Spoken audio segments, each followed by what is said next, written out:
How long is the road to redemption? How many checkpoints one must get to anoint themselves to the point of respect after the egregious sin? And who arms so long that they measure in every step? Who arms so strong that they can lift the weight of a written reference on a page for a job that says there's no probation for the reprobate once you sin?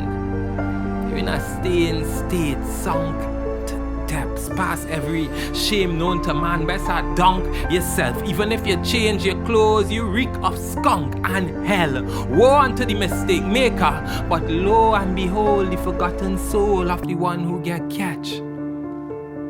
God says there's salvation in any tunnel, but since mankind take God and pummel him into the flattest afterthought, the one who erred is now often sought for Calvary. For if the sacrifice of man lost in your history, then sought the convicts, crucify them for their conflicts, carve their contents and see what they consist of, and despite how they curve and twist, lock them in a bracket. My love, you have become the judge. Wasn't that why you hated God? Even the ones far gone could return. Until you walked as a prodigal, learn to harness the things you hate the most and find some hope to believe in.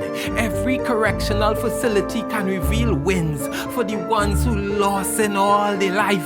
Blessed is he who invested in changing skins and purifying the insides. The one who in just humility is able to baptize self and repent and rebend every wayward stride. And if you feel them ways to find the path to find a day, then why? You don't just sentence all of them to life. To the inmate who was released but confined by an unforgiving system, listen.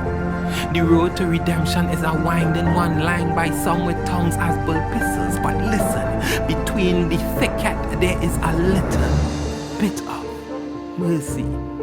So stay the course even if the bloodthirsty need to check your DNA until they deemed you may have changed, or until they concede that they need to change. For who is really unrighteous? If the extremists of ways by the ones called righteous wronged us to the raucous beginning of all sin, I guess we all could use some correcting.